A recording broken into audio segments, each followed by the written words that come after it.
pour ma part, en tout cas pour ce qui me concerne dans ma vie professionnelle, mais personnelle aussi, c'est ce changement de société, cette nouvelle écriture finalement vers laquelle on va devoir aller collectivement. On est à un tournant, je trouve, assez très excitant de notre période. Alors il est à la fois... Il y a certainement des leviers qui relèvent un peu de l'angoisse, de la peur, mais en même temps, si on regarde, le pendant, c'est l'enthousiasme et la conviction. J'ai la chance de faire un métier qui s'appuie justement sur cette conviction. J'ai la chance de pouvoir être convaincue au quotidien par ce que je lis, par ce que je vois, par ce que je choisis, par le métier d'éditeur et je crois avant tout un métier de passeur. Quand je pense à mon rôle, en tout cas dans la société, et c'est quelque chose qui me tient à cœur depuis toujours, je considère que j'ai la chance d'avoir un logiciel qui traduit. Et alors qu'il ne traduit pas tout, parce que je n'ai pas une connaissance phénoménale, mais j'aime me mettre dans cette position de l'éditeur ignorant. Et donc, je parle avec des scientifiques, avec des artistes, avec des chercheurs, des activistes, des utopistes, des amoureux de la nature, des enthousiastes d'une manière générale, des gens qui sont aussi convaincus et qui en général ont une culture incroyable. Et ma rencontre avec eux, et là où j'ai envie d'aller, c'est justement faire en sorte de les aider, de les accompagner, en tout cas d'impulser quelque chose qui fait que leur pensée va atteindre le plus grand nombre.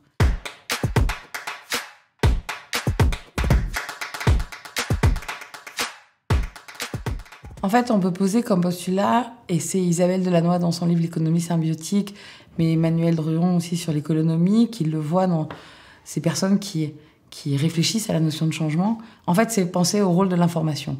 À quoi sert l'information dans notre société ? Finalement, et Isabelle le dit comme ça, l'homme, il est porteur d'informations. En fait, c'est un accélérateur. C'est parce qu'il va d'un coup faire en sorte que, ce que disait Ernst Zürcher aujourd'hui, une plante, un arbre, un contexte, une situation, il va se passer quelque chose. Et quelque chose va naître de ça. Donc finalement, l'homme, si on imagine le vivant dans sa globalité, dans son écosystème, il a un rôle d'accélérateur par l'information qu'il véhicule. Aujourd'hui, je suis surprise de voir que sur les livres que je publie, en tout cas que ce soit dans le domaine du possible, Je passe à l'acte, Monde sauvage, etc., face à moi, je sens, alors je les vois pas au quotidien, mais quand même beaucoup, j'ai des gens qui attendent ces livres, véritablement. Il y a un appétit phénoménal et enfin, je dirais peu importe, non, ils sont choisis, c'est structuré, c'est pensé, mais tous les livres que je vais proposer ont tous un accueil. Alors après, en volume, c'est différent, mais en tout cas, il y a quelque chose qui va s'exercer là de très dynamique. Aujourd'hui, dans le monde dans lequel on vit, il y a une dichotomie entre notre intuition, c'est-à-dire on est des animaux, il y a quelque chose qui... Je rentre dans une pièce, je vous regarde, je vois, il y a... Voilà, je vais éprouver une sensation. Cette sensation, elle me donne énormément d'informations sur justement ce que je peux faire, ce que je vais pouvoir faire, là où je vais pouvoir aller, et tout ce qui se passe. Cette intuition-là, si on regarde le contexte dans lequel elle va se déployer finalement, et quand on regarde l'information, aujourd'hui, les médias sont dans une distribution d'informations qui est anxiogène, négative, provocatrice, et donc finalement... Et j'avoue que je mesure le décalage entre mon intuition et le contexte dans lequel je vis. Et c'est terrible parce qu'on arrive à des situations où on compense énormément. Donc, on fait tout ce qu'on peut et on dépense une énergie incroyable pour essayer de se dire, moi, attends, j'ai cette intuition, mais le monde me dit ça. Et comment je fais pour nourrir l'espace au milieu ? Donc, on s'épuise, on y met beaucoup d'énergie, on travaille beaucoup. Et moi, je trouve que mon rôle d'éditrice... et d'organiser ces événements, c'est finalement, et ça a été le retour, c'est conforter les gens dans leur intuition, en leur donnant la connaissance qui va avec. Parce qu'il y a des gens sur ces intuitions qui sont allés élaborer des connaissances, chercher des savoirs, construire des savoirs, ces sujets qu'on avait. Et ces savoirs, donc d'une part, il y a une démarche dynamique qui est de comprendre, d'avoir envie de comprendre, mais déjà, donc, pour comprendre, il faut avoir conscience qu'on est ignorant, c'est déjà une première étape. Donc, cette dynamique de comprendre. Et puis, une fois qu'on a compris, il faut transmettre. Et cette dynamique de transmettre, elle passe par des mots. Et ces mots, il faut avouer qu'il faut un certain talent pour les manier. Il faut évaluer leur justesse. Et c'est là où le rôle de l'éducation est fabuleuse dans ce qu'elle doit, justement, les mots, c'est la plus grande des armes que l'on possède tous. Enfin, arme, le mot est pas joli. En tout cas, le plus grand des outils, parce que ça permet tout, ça ouvre tout, c'est une clé. Et quand on a la chance de côtoyer des gens qui ont ce talent d'utiliser peu de mots pour expliquer, donc utiliser des mots simples pour expliquer la complexité, je dirais on est dans un univers où d'un coup les possibles émergent en fait dans cette dynamique-là.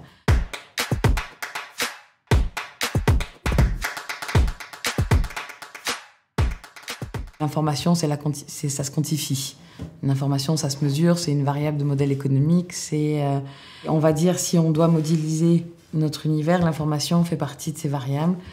On va dire, c'est comme si on la rentre dans un modèle de biologie, l'ADN contient de l'information. Le savoir, c'est de savoir que l'ADN contient l'information. La connaissance, c'est savoir ce qui va s'exprimer. Parce que le contexte va être là pour révéler une information. Un même concept exprimé par deux personnes différentes ne vont pas du tout percuter le cerveau de la même manière. Parce que ça va dépendre de la façon dont la personne est au monde, la façon dont elle va donner la chose, la façon dont elle... Sur le même principe, quand on donne une information et en fait on n'est pas vraiment en train de la donner, on est obligé de la remettre, on doit... Et il n'y a rien qui se passe, c'est stérile comme dimension.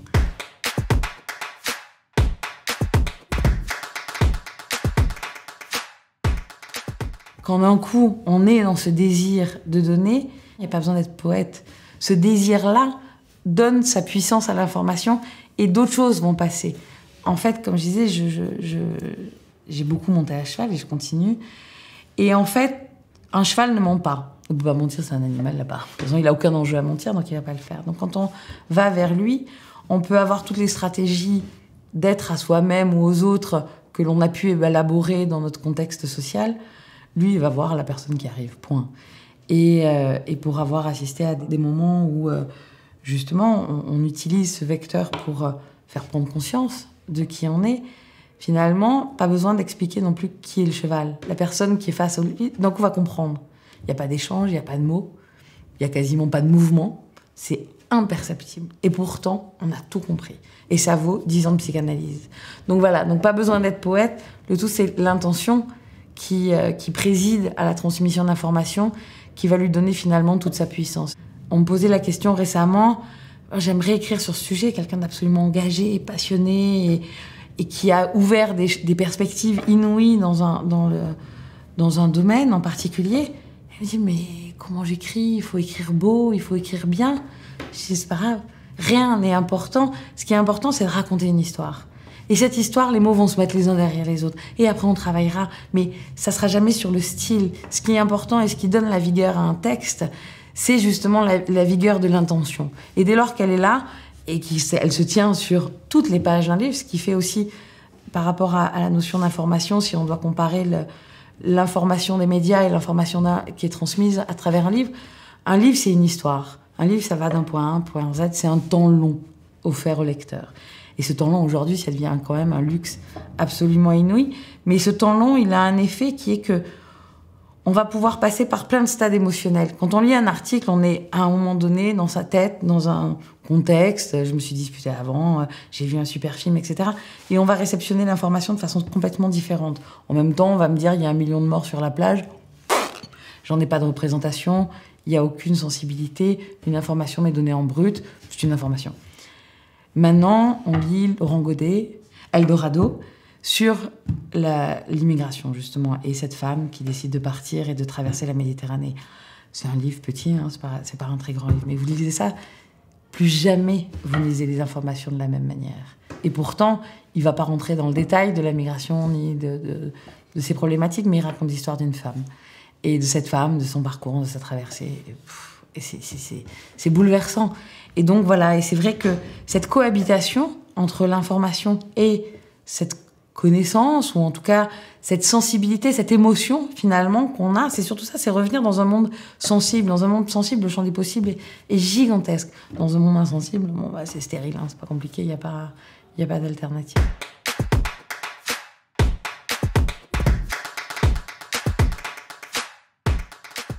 Oui, ah oui, oui, oui, tout à fait. Et après, même moi, j'écris pas, hein, pas du tout. Alors, vraiment, vraiment pas du tout. Et j'aurais jamais, enfin, ni même le. Et d'ailleurs, mais j'en ai pas les désirs. Ce que j'aime, en revanche, j'adore les mots, mais au-delà des mots, j'aime ce que les gens ont à donner quand ils sont dans cette démarche de générosité. On a publié ce livre qui s'appelle Vivre avec la Terre. C'est un livre de 2000 pages. C'est 3 tomes, 3 volumes sur la permaculture. Autant dire que j'en connais un peu quand même, mais à force de travailler sur ces sujets-là, mais je suis loin d'être une spécialiste. Je commence, l'auteur m'envoie son premier jet, notamment l'introduction. J'ai fini cette introduction, j'avais les larmes aux yeux en me disant waouh. Alors l'écriture, certes, il sait manier les mots, il sait les écrire, il y a cette générosité, mais enfin, il y a ce désir de transmettre. Mais surtout, c'était ça. À la fin de cette introduction, je me suis rendu compte que cet homme a passé 7 ans à retranscrire tout ce qu'il sait. Mais tout, dans son domaine, toutes les erreurs, tout ce qu'il a fait, tout ce qu'il a imaginé, tout ce qu'il a rêvé, toutes les pensées qu'il a eues le matin en se réveillant, enfin le soir en se couchant, genre, qu'est-ce que je dois faire? Le lendemain, j'ai trouvé. Et tout ça, il l'a couché sur le papier. Et c'est pas un écrivain, c'est pas Laurent Godet. Il est dans la terre, il travaille avec la terre. Mais il a le goût des mots. Il a lu. Et c'est pas réservé à des... L'écriture, elle n'est pas forcément réservée à des sachants. Je dirais, c'est plutôt, voilà, si on doit... Enfin, il n'y a pas d'opposition à faire, mais au point de départ, c'est le désir, ce désir de transmettre. Et j'étais dans un état d'émotion incroyable en me disant, voilà, il y a des gens qui sont encore et toujours dans cette générosité. Et cette introduction, c'est bouleversant. Parce que d'un coup, voilà, on est face à quelqu'un qui vous donne. Et il y a rien de plus riche, il n'y a rien de plus stimulant aussi pour la pensée. Et c'est Alain Caillé parlait de la notion de don et contre-don. On est vraiment dans ce sujet-là. Et d'un coup, ça donne une autre société. Parce que, oui, après, il y a une dimension économique. Et, c'est tellement insignifiant par rapport à tout ce qui repose derrière ces mots. Et encore une fois, moi, j'accompagne beaucoup d'auteurs qui ne sont pas écrivains. Avant toute chose, c'est des personnes qui ont décidé de prendre un chemin, au départ certainement un peu iconoclaste. Ils ont dû avoir très peur de se dire « je sors du chemin courant ». Et puis finalement, la vie a fait qu'ils ont trouvé les moyens de retrouver confiance, d'asseoir leur détermination, leur choix, les confronter, et puis finalement le construire encore plus. Et ces gens-là, ils sont pas forcément écrivains, mais en revanche, ils ont un parcours, ils ont quelque chose qui est inouï. Et c'est là où notre travail, justement, est d'accompagner. J'ai un de mes éditeurs avec qui je travaille qui me dit, voilà, on est agroécologue des idées, et c'est vraiment ça. Aujourd'hui, en plus, notre métier est Enfin, il faut se questionner, on est obligé en plus, dans une période où tout s'est fermé pendant 4 mois et les librairies n'étaient plus là, qui dit qu'il n'y a plus de librairie, il n'y a plus de livres, il n'y a plus de livres, il n'y a plus d'idées qui ne circulent. Et si, en revanche, on est face au monde d'aujourd'hui et que les idées ne circulent plus, ça va commencer à devenir sacrément problématique et dangereux. Et donc voilà, et donc moi, mon rôle, c'est de donner confiance aux gens en leur disant, allez-y, écrivez. Et puis, en fait, quand il y a le désir, les mots arrivent, on les connaît, il y aura des maladresses, pas grave, ça se corrige. Il y a des gens qui savent très bien faire ça, et avec beaucoup de générosité, justement.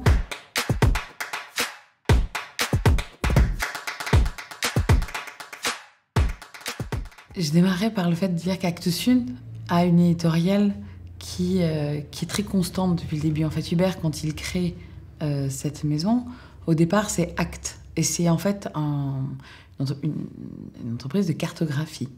Actes, ça veut dire atelier de cartographie thématique et statistique. Et en fait, il crée Actes Sud avec l'idée de rendre lisible le territoire à travers sa géographie, mais finalement d'accroître la connaissance juste d'un contour géographique par le croisement des données géographiques, données politiques, données sociologiques, éducatives, et d'un coup faire entrer la sociologie dans la géographie. Et finalement, à travers les livres aussi qu'il va commencer à publier, c'est aider à lire le monde. Les auteurs, les artistes nous aident à lire le monde. Ils sont dedans, ils sont pas hors sol, ils sont dans ce monde. Et parce qu'ils savent utiliser les mots, ils donnent à comprendre, ils donnent à lire, ils donnent à voir. Parfois, on est dans nos courses effrénées. Et finalement, ce temps de pause, ce temps long que va nous offrir un livre nous permet justement d'être dans cette découverte, dans cette ouverture. Et donc, je dirais c'est quelque chose dans lequel je m'inscris parce que j'ai rejoint Actes Sud il y a 11 ans maintenant et donc c'est une ligne que j'assume complètement. Et donc quand je travaille sur ce domaine, donc qui est art, nature et société, qui est en fait l'ensemble que l'on a constitué en se disant que en fait le point commun de tous ces champs, c'est la créativité. Et donc ce qui m'importe quand je vais choisir un livre, c'est à quoi il va donner accès. Ma première réflexion, c'est quelle est la porte qui s'ouvre avec ce livre. Alors les portes, il y en a une infinité. Et les auteurs, par leur vie, par leur capacité à manier les mots, vont ouvrir comme ça plein de portes. Et en fait, on va dire un catalogue, c'est vraiment quelque chose qui est très important pour une maison d'édition, un catalogue, parce que c'est un livre qui va se mettre à côté d'un autre, et puis il va y en avoir un autre. Et en fait, c'est pas 4 livres, c'est un ensemble qui va se constituer, et c'est un ensemble de résonance, en fait, à travers les idées, les mots, les postures, les positions. Et en fait, c'est cet univers qu'on construit petit à petit. Finalement, j'ai souvent la sensation qu'être éditeur, c'est bâtisseur. Alors, c'est bâtisseur avec des mots, bâtisseur avec des idées, mais effectivement, on construit un catalogue, et chaque maison d'édition est très... j'aime pas trop ce mot, mais jalouse de son catalogue. En tout cas, c'est son identité, c'est sa raison d'être. Et donc, par rapport à toutes les thématiques que l'on traite à ce niveau-là, dans ma tête, j'ai quand même justement, je vais définir progressivement des passages. C'est-à-dire qu'un livre m'a amené ici et je me dis, ok, ça a ouvert cette porte, mais si on veut bien comprendre ça, il va peut-être falloir essayer de trouver quelque chose là, et puis essayer de trouver. Mais ça peut venir tout de suite, comme ça peut venir dans très longtemps. Et il y a des domaines comme ça où je sais que je cherche. Je suis à l'affût, je regarde, j'écoute, je pense, je réfléchis. Et c'est là où des réunions comme ça, cette semaine, permettent de faire des croisements. Et aujourd'hui, je sais que c'est les auteurs qui le disent essentiellement, et je m'en fais que l'écho. Il y a besoin de ces croisements, il y a besoin de cette transdisciplinarité, il y a besoin de ces rencontres pour que les idées de demain puissent naître et se forger. Donc voilà, mais il y a effectivement pas mal de sujets comme ça sur lesquels, par exemple, si je prends le domaine de la santé, Actes Sud n'a pas vocation à faire des grands traités de médecine ou à publier, c'est pas notre objet. En revanche, publier des ouvrages qui permettent de comprendre qu'on peut se réapproprier notre rapport aux soins, et c'était une des thématiques, réapprendre à prendre soin.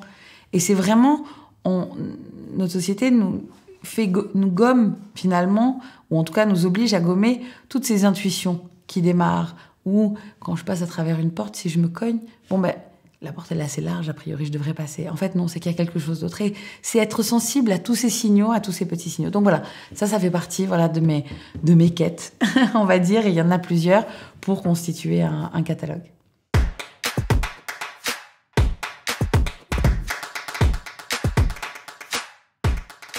Tout à fait. Après, c'est vraiment une affaire de rencontre, en fait. Donc, comment les sujets émergent, comment les idées arrivent. Là, par exemple, on a parlé pendant cette semaine au Rwanda, le fait que le pays ait abandonné le plastique. Et là, d'un coup, hop là, il y a une information qui naît. À partir de ce moment-là, c'est un début de fil. C'est un début. Et donc j'ai bien l'intention, et ça fait partie des notes que j'ai prises à l'issue de cette semaine, d'aller chercher de ce côté-là par rapport aux bonnes pratiques, justement, parce que, effectivement, et là, ça rejoint donc un des sujets sur lesquels j'aime bien travailler, c'est que on a des idées préconçues, on a beaucoup d'idées préconçues qui figent la réflexion, en fait. On est né dans une culture, dans une famille, des idées, des croyances, etc. Et on est le réceptacle de tout ça. On ne nous pose pas la question de toute façon si on a envie ou pas. C'est comme ça. Après, à charge pour nous d'aller potentiellement déconstruire ou affirmer ou transformer. Mais, je dirais, on a la responsabilité en tant qu'être humain sur cette planète que d'être en réflexion et de poursuivre notre réflexion. Et là, typiquement, le côté, c'est l'Occident qui dicte un peu le là, qui donne le là dans « alors nous allons nous transformer dans cette direction ». Bon, c'est un peu réducteur quand même. Et forcément, les chemins de vie de personnes, mais aussi de pays, de continents, de problématiques, on est tous aujourd'hui de toute façon confrontés à cette urgence. Donc, je dirais, chacun va mettre en place une stratégie, c'est quelque chose, c'est évident. Donc, en revanche, de trouver le moyen de s'éclairer et d'éclairer sur les stratégies qui ont été mises ailleurs en guise d'exemple, c'est vraiment crucial. dans la démarche. Donc oui, bien sûr, et ça fait partie des filles que j'ai identifiées. Et des fois, j'ai bien l'intention de tirer un peu plus loin pour voir ce que j'arrive à remonter.